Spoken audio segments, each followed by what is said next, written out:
Hello বন্ধুরা, welcome back to my channel আড্ডায় রূপালী। তো আশা করি আপনারা সবাই খুব ভালো আছেন, সুস্থ আছেন। আমিও ভালো আছি এবং সুস্থ আছি। আর আজকে আমি আপনাদের সাথে শেয়ার করতে চলেছি একটি হেলদি ব্রেকফাস্টের রেসিপি। আর এই ব্রেকফাস্টের রেসিপিটি আমি তৈরি করব হচ্ছে চিড়া দিয়ে।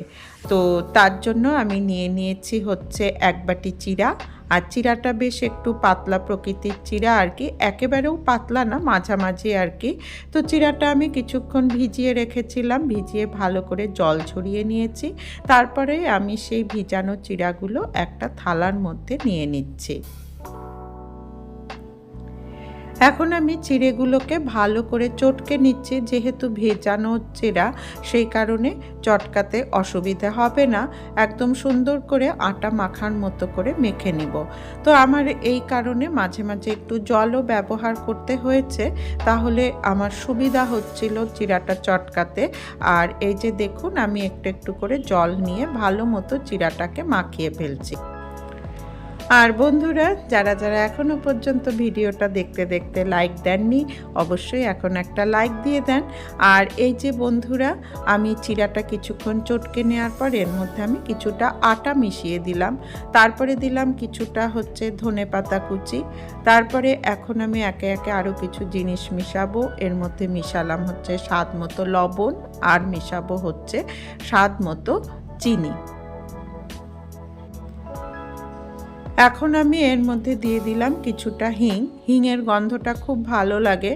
আর দিয়ে দিচ্ছি হচ্ছে কিছুটা চিলি ফ্লেক্স দেওয়ার পর আমি এর মধ্যে দিয়ে দিচ্ছি হচ্ছে কিছুটা পার্সলে পাতা।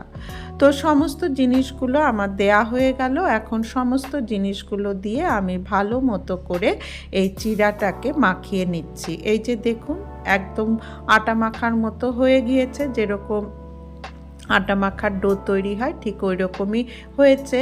আর এখন আমি এর মধ্যে দিলাম হচ্ছে কিছুটা সাদা তেল, রিফাইন অয়েল আর কি।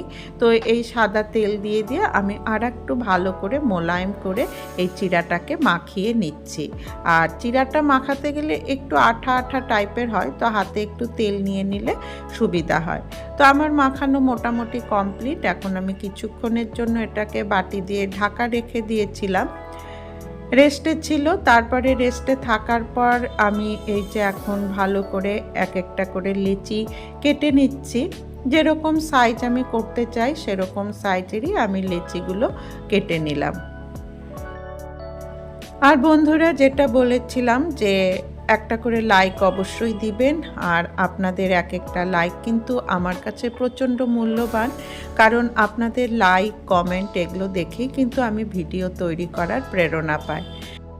আর এই যে আমি এখন চিড়ার লেচিগুলো এইভাবে আটা দিয়ে হাত দিয়ে আমি চেপে রুটির আকার দিচ্ছি।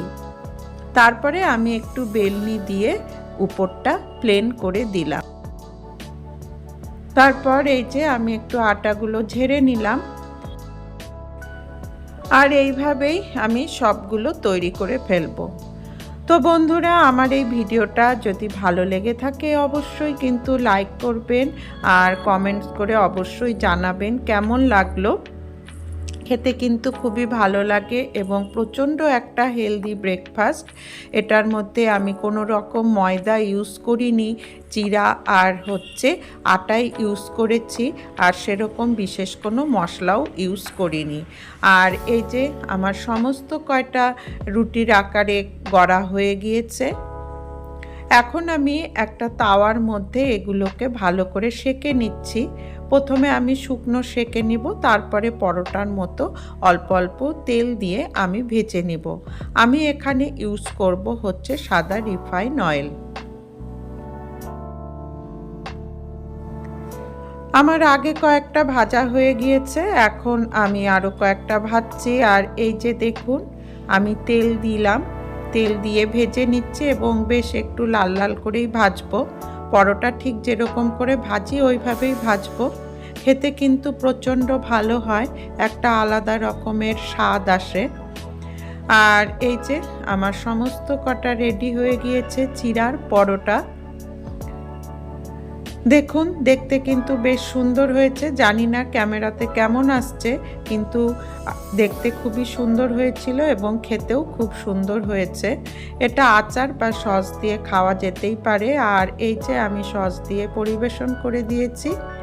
তো বন্ধুরা, ভিডিওটা আজকে এখানেই শেষ করব। যদি ভালো লেগে থাকে তো অবশ্যই একটা লাইক করবেন, কমেন্ট করবেন, আর কেমন লাগলো আমার এই হেলদি ব্রেকফাস্টের রেসিপি অবশ্যই জানাবেন। তাহলে রাখছি, ধন্যবাদ, টাটা।